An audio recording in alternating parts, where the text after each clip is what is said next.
जय श्री सद्गुरुदेवाय नमः। जय श्री गणपति देवाय नमः। ओम सर्वमंगल मांगल्ये शिवे सर्वार्थ साधिके शरण्ये त्र्यंबके गौरी नारायणी नमस्तुते। श्रीमद्देवी भागवत महापुराण दूसरा खंड 8वां स्कंद तीसरा अध्याय। महाराज मनु की वंश परंपरा का वर्णन। श्री नारायण बोले, हे नारद, इस प्रकार पृथ्वी को यथास्थान प्रतिष्ठित करके भगवान जब वैकुंठ चले गए तब ब्रह्मा जी ने अपने पुत्र से कहा, तेजस्वियों में श्रेष्ठ तथा विशाल भुजाओं वाले हे पुत्र स्वयंभू, अब तुम उस स्थल में स्थान पर रहकर समुचित रूप से प्रजाओं की सृष्टि करो। हे विभु, देश एवं काल के विभाग के अनुसार यज्ञ के साधन स्वरूप उत्तम तथा मध्यम सामग्रियों से यज्ञ के स्वामी परम पुरुष का यजन करो। शास्त्रों में वर्णित धर्म का आचरण करो और वर्ण आश्रम व्यवस्था का पालन करो। इस क्रम से प्रवृत्त रहने पर प्रजा वृद्धि होती रहेगी। विद्या विनय से संपन्न सदाचारियों में श्रेष्ठ और अपने गुण कीर्ति तथा कांति के अनुरूप पुत्र उत्पन्न करके कन्याओं को गुणी तथा यशस्वी पुरुषों को अर्पण करके तथा एकाग्रचित्त होकर अपने मन को पूर्ण रूप से प्रधान पुरुष परमेश्वर में स्थित करके भक्ति पूर्वक साधना तथा भगवान की सेवा द्वारा अपने योगियों के लिए सदा वंदनीय अभीष्ट गति को प्राप्त कर लोगे। हे नारद, इस प्रकार अपने पुत्र स्वयंभू मनु को उपदेश देकर तथा उन्हें प्रजा सृष्टि के कार्य में नियुक्त करके पद्म योनि ब्रह्मा जी अपने धाम को चले गए।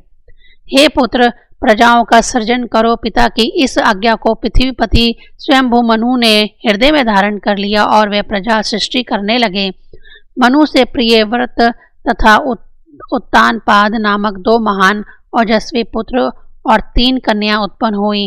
उनके नाम मुझसे सुनिए। पहली कन्या आकृति, दूसरी देवहूति तथा लोक पावनी, तीसरी कन्या प्रसूति नाम से विख्यात हुई।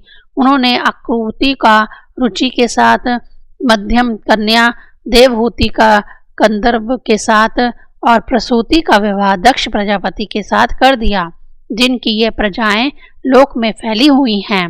रुचि के द्वारा आकृति से यज्ञ रूप भगवान आदि पुरुष प्रकट हुए। कंदर्प ऋषि के द्वारा देवहूति से कपिल उत्पन्न हुए। परम ऐश्वर्यशाली उन कपिल मुनि ने सभी लोकों में सांख्य शास्त्र के आचार्य के रूप में प्रसिद्धि प्राप्त की। इसी प्रकार दक्ष के द्वारा प्रसूति से संतान के रूप में बहुत सी कन्याएं उत्पन्न हुई, जिनकी संतानों के रूप में देवता, पशु और मानव आदि उत्पन्न होकर लोक में प्रसिद्ध हुए। वे सभी इसी सृष्टि के प्रवर्तक हैं। सर्वसमर्थ भगवान यज्ञ पुरुष ने याम नामक देवताओं के साथ मिलकर स्वयंभू मनवंतर में राक्षसों से मनु की रक्षा की थी। महान योगी भगवान कपिल ने अपने आश्रम में रहकर माता देवहूति को सभी अविद्याओं का नाश करने वाले परम ज्ञान का उपदेश किया था। उन्होंने ध्यान योग तथा आध्यात्मिक ज्ञान के सिद्धांत का विशेष रूप से प्रतिपादन किया। समस्त अज्ञान को नष्ट करने वाला उनका शास्त्र कपिल शास्त्र के रूप में प्रसिद्ध हुआ। वे महायोगी कपिल अपनी माता को उपदेश देकर ऋषि पुलहा के आश्रम में चले गए। सांख्य शास्त्र के आचार्य महान यशस्वी भगवान कपिल आज भी विद्यमान हैं। मैं सभी प्रकार के वर प्रदान करने वाले उन योगाचार्य कपिल को प्रणाम करता हूँ, जिनके नाम के सिमरन मात्र से सांख्य योग सिद्ध हो जाता है। हे नारद, इस प्रकार मैंने स्वयंभू मनु की कन्याओं के वंश का उत्तम वर्णन कर दिया, जिसके पढ़ने तथा सुनने वालों के सभी पाप नष्ट हो जाते हैं।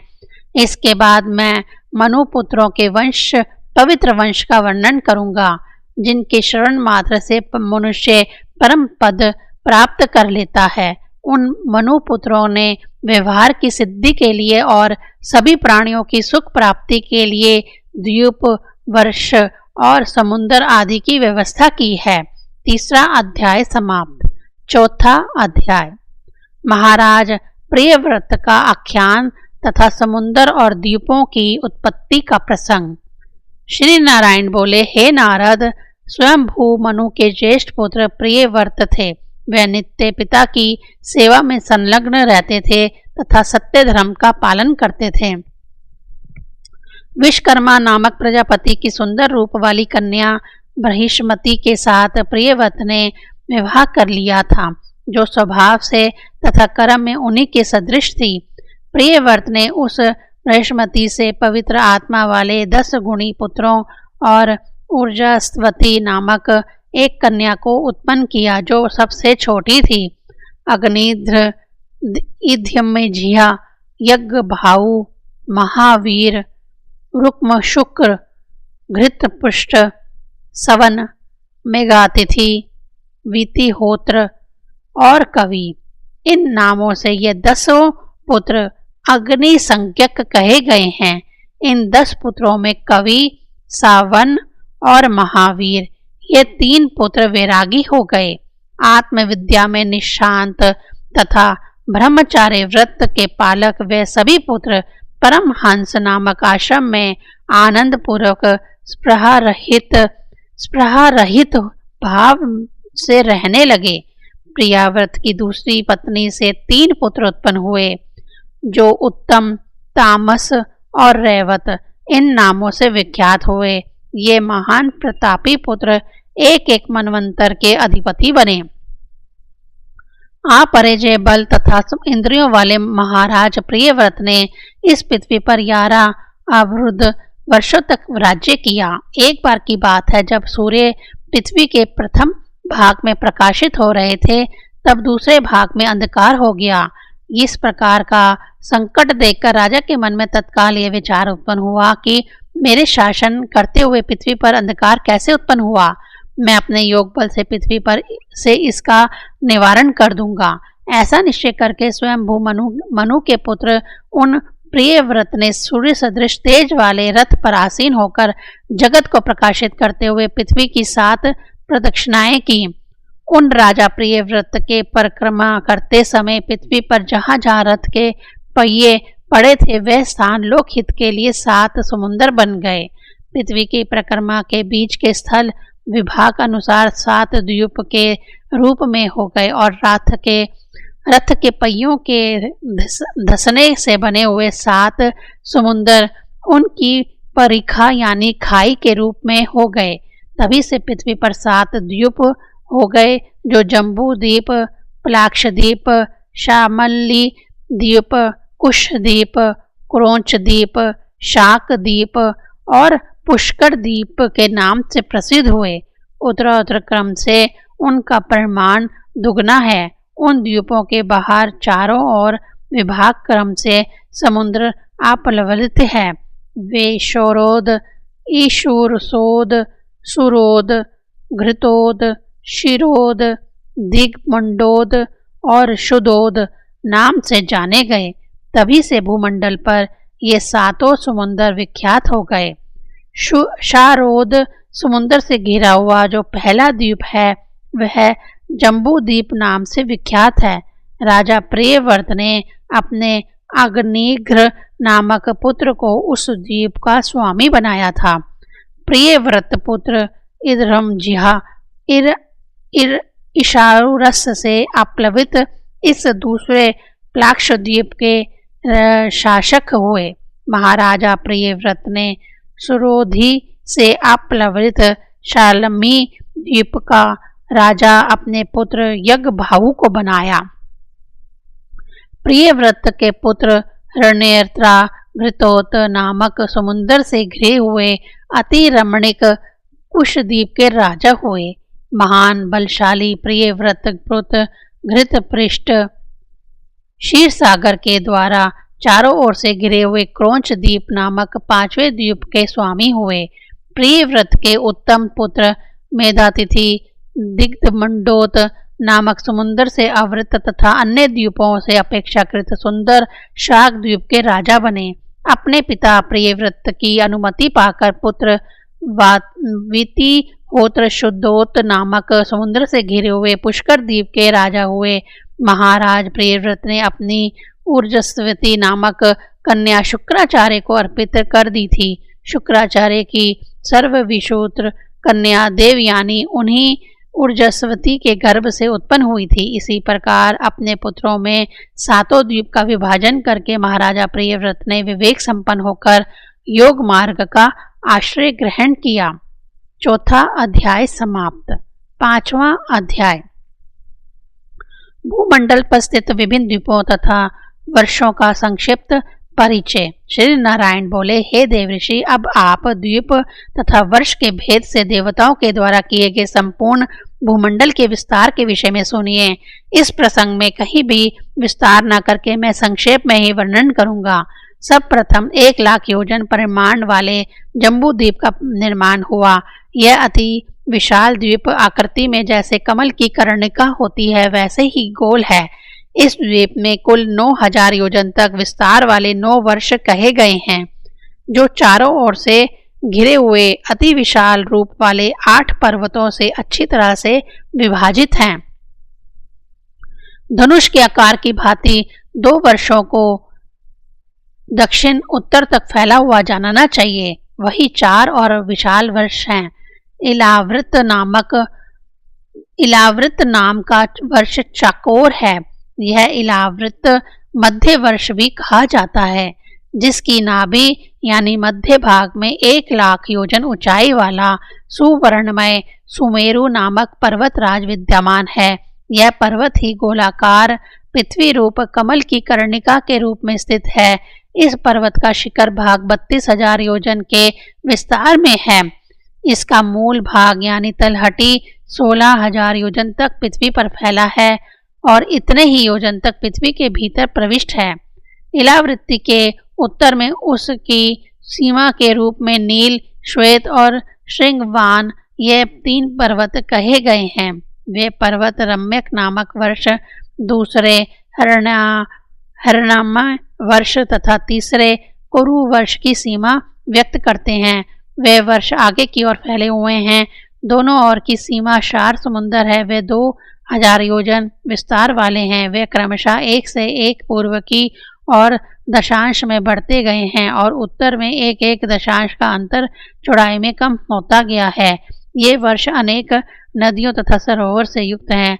इलावृत के दक्षिण में निमिद्ध हेमकूट और हिमालय नामक अत्यंत सुंदर 3 पर्वत पूर्व की ओर फैले हुए हैं। वे 10,000 योजन ऊंचाई वाले कहे जाते हैं। हरिवर्ष, किमपुरुष और भारतवर्ष, इन तीनों का विभाग अनुसार यथार्थ वर्णन किया गया है। ये तीनों पर्वत निषद, हेमकूट और हिमालय उक्त तीनों वर्षों की सीमा है। इलावृत्त के पश्चिम में माल्यवान नामक पर्वत और पूर्व की ओर श्रीयुक्त गंधा मादन पर्वत स्थित है। ये दोनों पर्वत नील पर्वत से लेकर निषद पर्वत तक लंबाई में फैले हैं और चौड़ाई में इनका विस्तार 2000 योजन है। वे दोनों पर्वत केतुमाल और भद्राश्व इन दोनों वर्षों की सीमा निश्चित करते हैं। मेरु मंदर, सुपार्श्व और कुमुद, ये चारों पर्वत सुमेरु गिरु के पाद के रूप में कहे गए हैं। 10,000 योजन ऊंचाई वाले ये पर्वत सभी ओर से सुमेरु को सहारा देते हुए चारों दिशाओं में विराजमान हैं।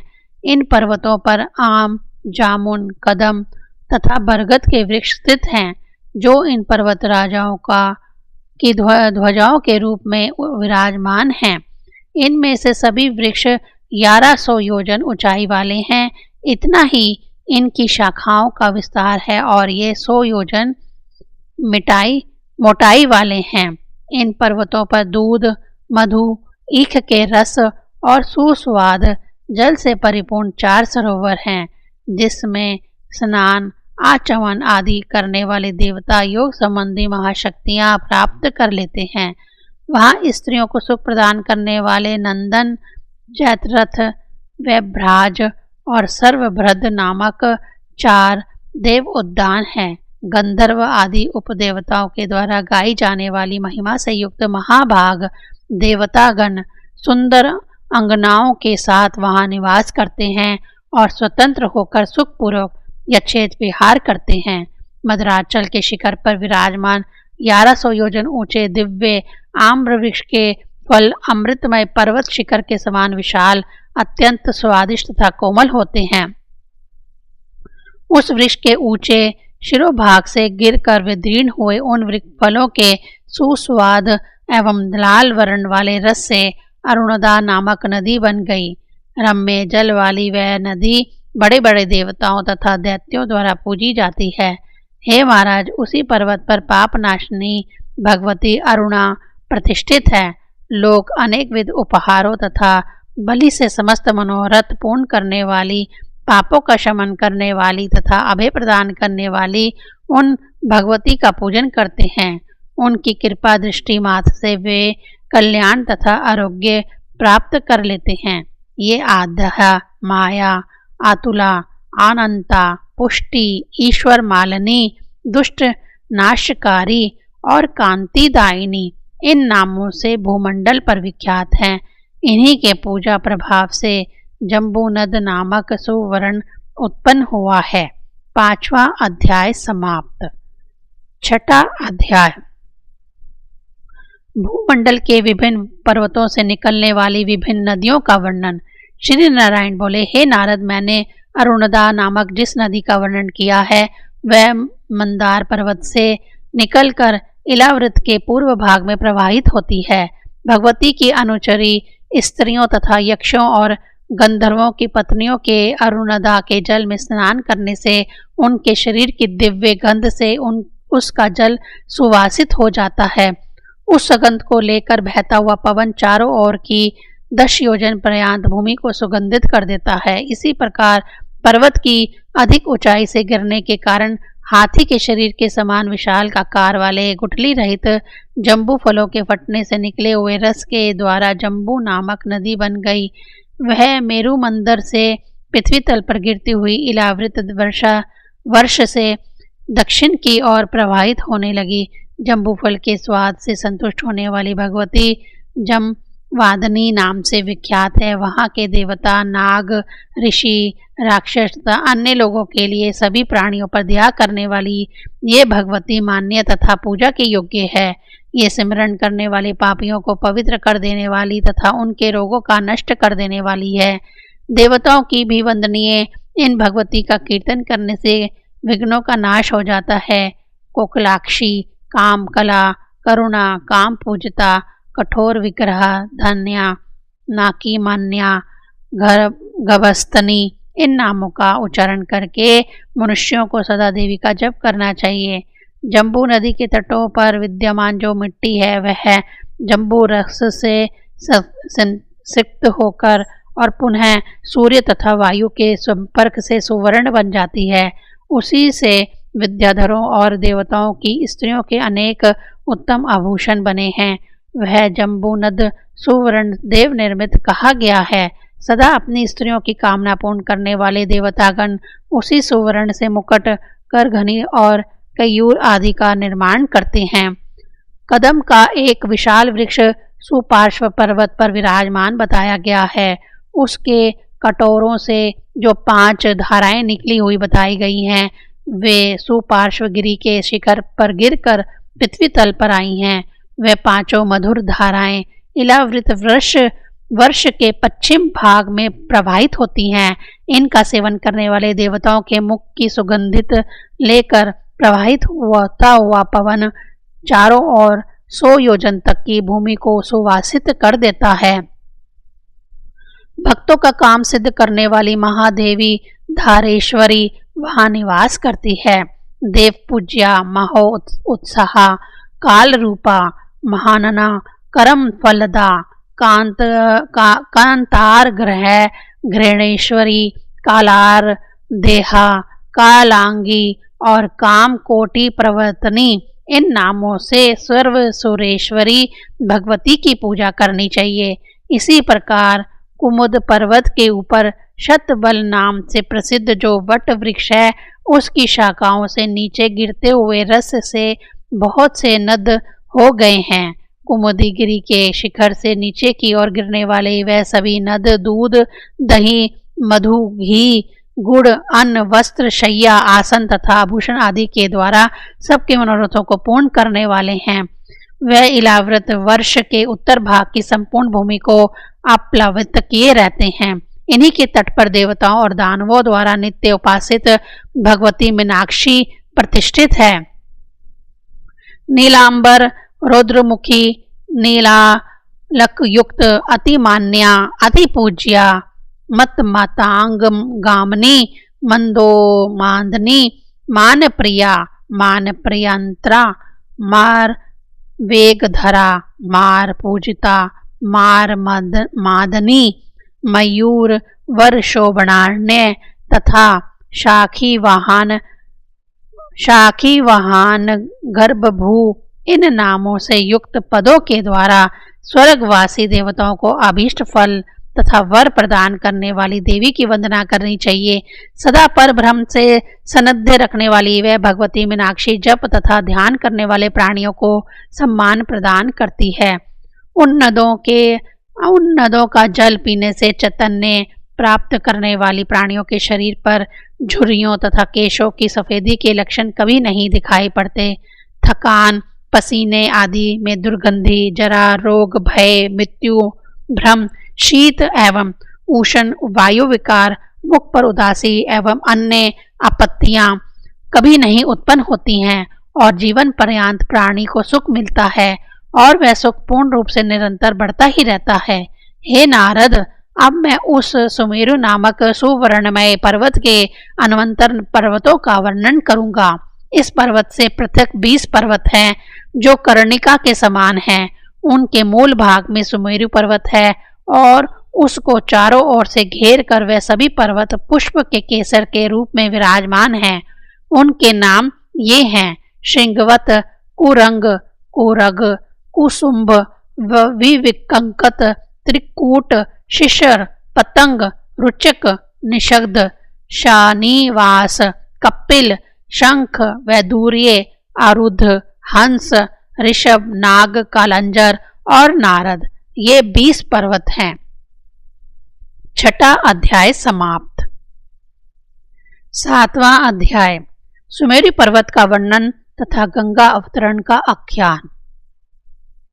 श्री नारायण बोले, हे नारद, सुमेरु गिरि के पूर्व में 18,000 योजन लंबाई तथा 2,000 योजन चौड़ाई तथा ऊंचाई वाले 2 पर्वत हैं। वे दोनों श्रेष्ठ पर्वत जठर और देवकूट हैं। सुमेरु के पश्चिम में भी 2 पर्वत हैं।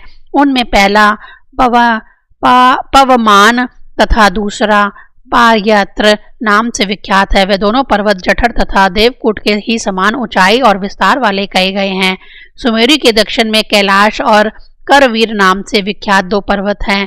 ये दोनों विशाल पर्वतराज पहले के ही समान लंबाई तथा चौड़ाई वाले हैं। इसी प्रकार सुमेरु के उत्तर में त्रिशृंग और मकर नामक 2 पर्वत स्थित हैं। सूर्य की भांति सदा प्रकाश करता हुआ यह सुवर्णमय सुमेरु पर्वत इन्हीं 8 पवित्र श्रेष्ठों से चारों तरफ से घिरा हुआ है। इस सुमेरु पर्वत के शिखर पर ठीक मध्य में पद्मनियोनी ब्रह्मा जी की पुरी है। यह 10,000 योजन के विस्तार में विराजमान है। तत्वज्ञानी विद्वान महात्मा गण समचकोर इस स्वर्णमयी पुरी के विषय में कहते हैं कि उस पुरी के चारों ओर 8 लोकपालों की श्रेष्ठ पुरियां प्रसिद्ध हैं। सुवर्णमयी व पुरियां दिशा तथा रूप के अनुसार स्थापित हैं। 2,500 योजन के विस्तार में इनकी रचना की गई है। इस प्रकार सुमेरु पर्वत पर ब्रह्मा तथा इंद्र, अग्नि आदि लोकपालों की क्रमशः मानवती, अमरावती, तेजोवती, संयमनी, कृष्णागम, श्रद्धावती, गंधवती, महोदया और यशोवती ये 9 पुरियां प्रतिष्ठित हैं। हे नारद, यज्ञ मूर्ति सर्वव्यापी भगवान विष्णु के बाएं पैर के अंगूठे के नख से आघात के कारण ब्रह्मांड के ऊपरी भाग में हुए छिद्र के मध्य भाग से गंगा प्रकट हुई और हे विभो, वह स्वर्ग के शिखर पर आकर रुक गई। संपूर्ण प्राणियों के पाप का नाश करने वाले जल से परिपूर्ण ये गंगा संसार में साक्षात विष्णुपदी के नाम से प्रसिद्ध है। 1000 युगों का अत्यंत दीर्घ समय बीतने पर संपूर्ण देव नदियों की स्वामिनी व भगवती गंगा स्वर्ग के शिखर पर जहाँ आई थी वहाँ वह स्थान तीनों लोकों में विष्णुपद नाम से विख्यात है। यह वही स्थान है जहाँ उत्तानपाद के पुत्र परम पवित्र ध्रुव रहते हैं। भगवान के दोनों चरण कमलों के पवित्र पराग धारण किए हुए वे परम पुण्य आत्मा राज ऋषि ध्रुव आचल पदवी का आश्रय लेकर आज भी वहीं पर विराजमान है। गंगा के प्रवाह को जानने वाले तथा सभी प्राणियों के हित की कामना करने वाले उदार हृदय सप्तऋषि भी वहीं रहते हैं और उनकी प्रदक्षिणा किया करते हैं। आत्यांति की सिद्धि यानी मोक्ष स्वरूपाणी ये गंगा तपस्या करने वाले पुरुषों को सिद्धि देने वाली हैं। ऐसा समझकर सिर पर जटाजूट धारण करने वाले वे सिद्धगण उनमें निरंतर स्नान करते रहते हैं। तत्पश्चात वे गंगा विष्णुपद से चलकर हजारों करोड़ों विमानों से व्याप्त देव मार्ग पर अवतरित होती हुई चंद्रमंडल को आप्लवित करके ब्रह्मलोक में पहुंची। हे नारद, वहां ब्रह्मलोक में वे देवी गंगा 4 भागों में विभक्त होकर 4 नामों से चारों दिशाओं में प्रवाहित हुई और अंत में वे नद तथा नदियों के स्वामी समुद्र में मिल गई। सीता, चक्षु, अलकनंदा और भद्रा इन 4 नामों से वे प्रसिद्ध हैं। उनमें से सभी पापों का शमन करने वाली सीता नाम से विख्यात गंगा ब्रह्मलोक से उतरकर केसर नामक पर्वतों के शिखर से गिरती हुई गंधमादन पर्वत के शिखर पर गिरी और वहां से भद्राश्व वर्ष के बीच से होती हुई पूर्व दिशा में चली गई। इसके बाद देवताओं से पूजित वे देव नदी गंगा शिरोधि में जाकर मिल गई।